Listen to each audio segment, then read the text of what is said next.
An aquarium's whale shark turns out to be a robot. A restaurant had to apologize after several Nazi reenactors ate dinner there. And a court has ruled that calling a man bald is sexual harassment. These are the weird stories for Thursday on Weird AF News, the only daily weird news podcast in the universe. I'm Jonesy, your host. I have three weird, strange news stories from around the world. Let's go. An aquarium's whale shark shocks visitors because it turns out to be a robot. The article begins by saying, "It was a whale of a fail." Just when you thought it was safe to go back to the water park, a Chinese aquarium has angered fans after its much-hyped giant shark was revealed to actually be a robot and not a real shark. Once again, China and the fake wildlife. I mean, is anything real in China? Can someone tell me? We had the panda dogs. Remember that? There was the panda dogs. They had a guy in a bear suit, I believe, in one exhibit. Is there anything that China won't make a knockoff version of is what I'd like to wonder. What I'd like to wonder is what I wonder. Now, they're saying that this deep fake whale shark occurred at the Xiaomesha SeaWorld in Shenzhen, which opened October 1st. During its week-long dry run, the 645,000 square foot ocean zoo attracted around 100,000 visitors who paid $40 to enter this wet wonderland. Visitors were very eager to check out the theme park's star attraction, which happens to be a whale shark, the world's largest fish, they say, capable of attaining over 60 feet in length. Turns out it wasn't a whale shark. It was a tuna that they painted to look like a whale shark. They just put some big teeth on the side. I'm kidding. What they actually saw was a mechanical doppelganger. Ooh, that's a very, very lovely poetic term. A mechanical doppelganger instead of the real sea beast. And many customers felt cheated because of this. Well, I mean, it is China. You can't be that surprised. I mean, you got to expect to be cheated by some doppelganger of a product at least once a year in China. Photos taken through the glass show this fishy robot, which sports obvious gaps in its torso where its segments have been connected, evoking a prop from a cheesy sci-fi channel shark movie. It's probably like wires hanging out of the back of the tail. Outraged over the great white lie, park goers flooded Xiaomesha with a sharknado of criticism online. Now, this article has a lot of great puns in there. We got one customer who complained online, writing, "The most disappointing part was the whale shark exhibit. When I heard the name, I was full of anticipation. I like a good whale shark exhibit. But when I arrived, I saw a mechanical whale shark. That's not interesting at all." I like how he said, "That's not interesting at all." Well, it is kind of interesting. I don't think that's the right word. Mechanical whale shark, a big robot shark, that's pretty cool. I mean, if you could do a whole aquarium full of realistic robot fish and whatnot, I would pay money to see that stuff. I'd be very impressed. Now, the Xiaomesha representatives have since addressed the criticism, claiming that the robot shark, which cost millions of Chinese yuan to construct, was not devised to catfish visitors, but rather to adhere to laws banning the trade of whale sharks.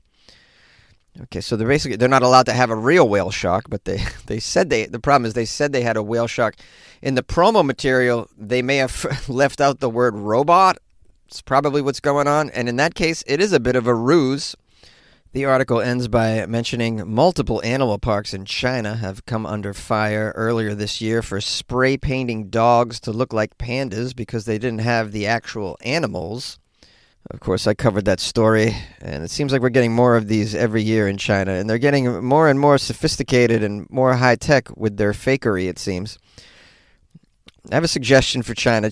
Just go full-on Jurassic Park with your fake animal technology, right? I mean, if you're going to do robot giant sharks, just go Jurassic, man. A Massachusetts restaurant apologized after several Nazi reenactors dined inside. A popular Hudson, Massachusetts restaurant decided to actually close for business on Tuesday after becoming the target of harassment and threats over its decision to serve some World War II reenactors who happened to dine in the restaurant while dressed as Nazi soldiers. I'm sorry. This is funny, though. We would like your best chowder. Bring us the chowder! What is taking this chowder so long? Excuse me, mein Führer. What is it, helmet? Well, I regret to inform you that the lobster rolls are $55. $55 lobster rolls? I'm sorry, this is just my imagination running wild. Nazis in a Boston restaurant ordering seafood. Okay, here's a quote from the owners of the restaurant. After last night's news airings, our restaurant has been the target of increased harassments and threats. Therefore, for the safety of our staff, we'll be unfortunately closed today. That was Tuesday, October 15th. In a previous Facebook post over the weekend, the restaurant apologized for serving a couple of historians from the America Heritage Museum who were dressed as Schutzstaffel soldiers. Schutzstaffel soldiers. Did I pronounce that correctly? Schutzstaffel. Others in their party included 4 United States soldiers and a military nurse. So it's an entire crew, I guess, actors who do World War II reenactments, and there happen to be a couple Nazis in there. You would think that you would change out of your Nazi costume before you go out in public. You know, you might trigger people dressed as a Nazi. I don't know. Let's hope they weren't high-stepping it in those boots as they entered as well.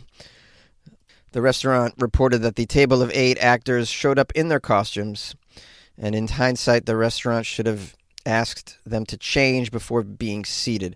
It says here, even though we knew they were living historians at a time when acts of anti-Semitic violence continues to rise, we should have realized that other diners might not be aware of the local World War II reenactment that is going on. The restaurant continued to say, we would never intentionally do anything to offend or hurt anyone in the community. If we truly thought these individuals held anti-Semitic beliefs, we would never have allowed them to step foot in the restaurant. As a small family-owned business, we strive every day to do our best and are continuing to learn and grow. And recently we fell short and we deeply apologize. Well, they're really going over the top apologizing, which they really didn't have to do. And then certainly after the apology to get threats and harassment, that they had to close, that's just not okay. You know what I mean? Restaurants make mistakes. Do you think that, you walk into any restaurant, I mean, do you think the hostess standing there is going to stop a couple people dressed as Nazis going in? Of course not. That girl is on her phone. She doesn't care. She's just like, she don't even look up. She's just like, right this way, But at the same time, I mean, I empathize with people that have to witness, eating next to a Nazi officer is going to be pretty alarming. Can you calmly eat around swastika emblems? Probably not, especially if you're of Jewish descent, I would imagine. Very triggering. My question is, can you even eat lunch if your buddy shows up with a Hitler stash, like a Hitler-style stash? They're pretty rare, but, sometimes these hipsters get out of control. They brought the mullet back, so maybe, at one point they might bring back the Hitler stash. Can you eat lunch across from your friend if that's the case? But there's another side of the argument, and that is that Halloween's right around the corner, so, you might find yourself eating at a restaurant next to The Exorcist, too. That's not comfortable, but people do it. What if you're in a restaurant and they're playing the movie Inglourious Bastards on TV? What about that? I mean, there's so many scenarios here we could bounce back and forth as we debate whether or not this is okay. How wrong was the restaurant is my question. But again, a little common sense goes very far in our current world because there's such little common sense.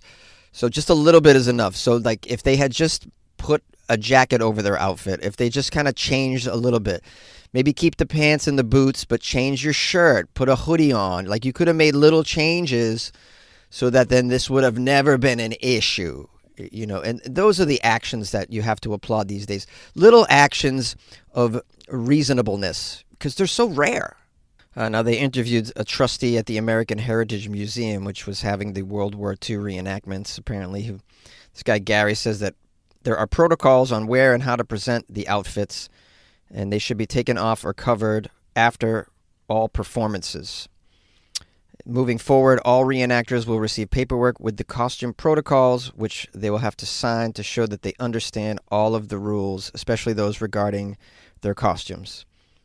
Okay, so you had some actors and you didn't even give them paperwork, so it was never really clear to them either. So on some level, it's, it doesn't fall on them. And we're talking about, like, you understand the kind of actors that are doing this? Like, they're very low-level actors. They're getting paid very little to do this. They have dreams of being real actors, but this is what they're doing. It's like the scare actors in the Halloween mazes. They're getting paid very little. They have dreams of being real actors. They're not very pleased to be doing this, but they do it because it pays the bills. This is the kind of person you're dealing with. You can't expect a whole lot from them at that point, and you can't expect a whole hell of a lot from a hostess either. So all of these forces in the universe have combined to create this shitstorm that occurred in the restaurant, and it's really, at the end of the day, it's nobody's fault. And that's my point. So maybe you disagree. Call the show 646-450-2012. A court rules calling a man bald could be sexual harassment. This follows a very lengthy legal case brought by an electrician named Tony Finn, who claimed that he was sexually harassed by his boss. Tony, 64 years old, made the claim against the British Bung Company, B-U-N-G Company, the British Bung Company, TB for your bunghole company. He worked there as an electrician for 24 years until he was recently fired. He says he was a victim of sexual harassment after comments were made about his baldness, including a moment where his supervisor called him, quote, a stupid bald C word during an argument. You guys know about the C word? They like to throw that around. The old Brits just love the C word. They're not offended by it at all. They just throw that around. You say that in America, they'll throw a net over you. There was a ruling about this, though. Apparently they have this thing called the High Court, and I think I could probably get a job on the High Court. Can you be high the whole time? I think I'd be amazing at this. Just get high and make rulings. Oh, man, we're in the High Court, man. Okay, what do we have here, man? Oh, he called you bald, bro? Oh, man, you are bald. You're very shiny. Hey, come here, man. Can I pat you on your bald head, bro? Oh, it feels so smooth, dude. What do you use to get that so smooth, man? Do you use this, a triple, do you use the Mach 3 razor, man? Oh, this is nice. Hey, man, can you rub your bald head on my belly? I think that might feel good. Come here, man. Coming back. All right, I'm clearly out of my mind here. The High Court is a 3-person employment tribunal panel. Ooh, sounds very, very regal. They said that this remark crossed the line, the whole stupid bald C word. And they dismissed an argument that the comment was not sexist because women can be bald too. Oh, someone says it was sexist. The judgment said there was a connection between the word bald and the protected characteristic of sex. Noting that it is much more prevalent in men than women. Can you speak, Jonesy? No, I cannot. I need help. Someone said we find this inherently related to sex. Really? Well, you just said that women can be bald too. What are we arguing about? About the word baldness? You use the C word in there. That's like the most shocking part of the sentence is the C word. Everybody's okay with the other words in there? It's like supervisor called me stupid. Check. Supervisor called me the C word. I don't see a problem there. Supervisor called me bald. What a demon. And that is sexual harassment. Okay, just to unpack this one more time. The 3-person tribunal, also known as the High Court, man, said that the remark did cross the line and that it was sexist. Okay? The judge says we find this inherently related to sex. So it's not like sexual harassment in the traditional term. They're using it like it's the male sex. So, I mean, I don't know why this would be any more illegal than if you made a comment about a woman and the properties of a woman.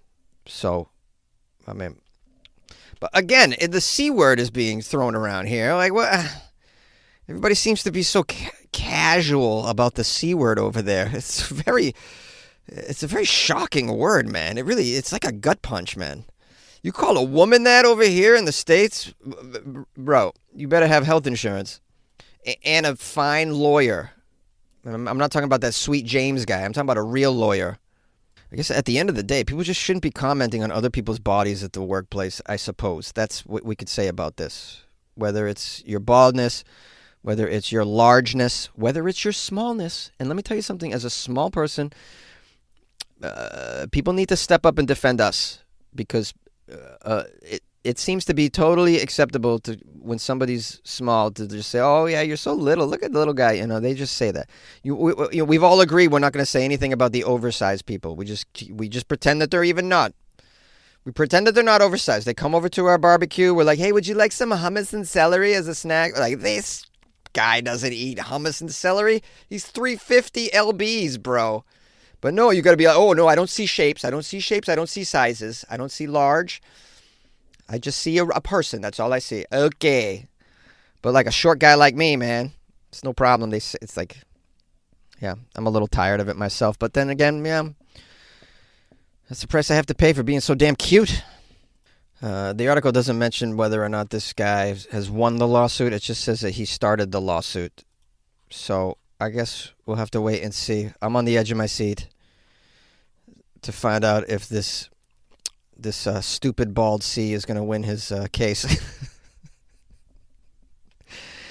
I mean, people are a little sensitive out there anyways. You know, not to say if someone called me this, I wouldn't be upset, but like, I'm not going to run down the street and get a lawyer, I don't think. Unless, unless they fired me for no fault of my own. And then, yeah. You know, if I'm bald and my boss comes up to me, comes behind me and just starts rubbing my bald spot, like pretending it's a turntable, scratching it, like wiki wiki wiki wiki wiki wiki wiki wiki wiki wiki. Like, you touch me, like if you touch me, that's what, you know. Those are the serious boundaries that I'm enforcing. But if you call me a whacked name, I'm probably not calling the cops or a lawyer at that point. I don't know, maybe because I just grew up being called retarded all the time. I just grew up being called retarded. Now, I stick by that kind of, sticks and stones can break your bones, but words don't really hurt me. Words don't really hurt me so much. But then again, maybe I'm just more thick-skinned than the other guys. I don't know. I wish people in general had more thick skin, because it would make doing comedy a hell of a lot easier. For instance, I just said the word retarded in here, and I'm probably going to get canceled out of this closet now. Hello, my friends and loyal listeners of the Weird AF News podcast. Thank you for spending some time with your buddy Jonesy and the show. Appreciate it. I want to give some shout-outs here to some people who have made some nice comments on the YouTube channel. Sinawales wrote me a nice comment. He wrote, really enjoy your shows, with some claps. There's some claps in there, too. Jade Blue VA wrote, enjoy your weekend and good luck with your life, man. Got some nice people on YouTube. I want to make notations for the YouTube comments that are really positive, because there's YouTube gets some bad ones on there. Zach Ryan wrote, funniest comedian in a closet ever. That's pretty cool. Love that. 21 Rabbit 88 wrote, people are crazy, Jonesy. Good luck with your life, man. She is not wrong. People are crazy. Crazy. What else? Let's go here. Forgive me. I'm just kind of running through some of these. Chance BL wrote, pull tabs, Jonesy. I've played those in Canada. They are like scratch-off lottery tickets, but instead of scratching, you just pull the tab and it reveals if you have one or not. Oh, yeah, because I did a story, and within there were pull tabs, and I didn't know what they were. Turns out they're something in Canada. Okay, what else? I think that's about it. Big Hug 7359. I like your channel, but making fun of praying to God, I can't roll with that. Good luck, brother. Oh, yeah. I guess I did. I made fun of praying to God, but I also admitted that I also pray to a higher power myself, or I speak to a higher power. And so in a way, I do pray, and I admitted that on the show. So it wasn't like I've really made fun of people praying to certain gods on there. If you're praying to L. Ron Hubbard, you ought to get your head looked at. So, I get it though. People get a little butthurt on that stuff. I'm not for everybody, and if you listened to simply one episode, you would know that. Anyways, in general, been pretty positive experience on YouTube. And so the podcast is available on YouTube and all podcast players. If you haven't subscribed yet, please do so. If you would like to support the show, please go to weirdafnews.com, where you can join the Patreon or buy your boy a coffee. Now, tomorrow's going to be Friday's episode. It's going to be Weird News from Florida. If you're new to the show, I only do Weird News from Florida on Friday. It's called Florida Friday. Pretty self-explanatory. I say all this to say, if you have any weird news from Florida you would like to send me, my email's funnyjones@gmail.com, or you can put them in my DMs on Instagram @funnyjones as well. I am in Dallas, Texas, performing tonight through Sunday. Please go to my Instagram @funnyjones, and there's a ticket link in the profile. And there's a ticket link in the stories. There's a bunch of ticket links in there. And if you're confused at all, just DM me and I'll send you the ticket link. But yeah, come out to a show. Love to meet you. Okay, good luck with your life, man. Stay cool.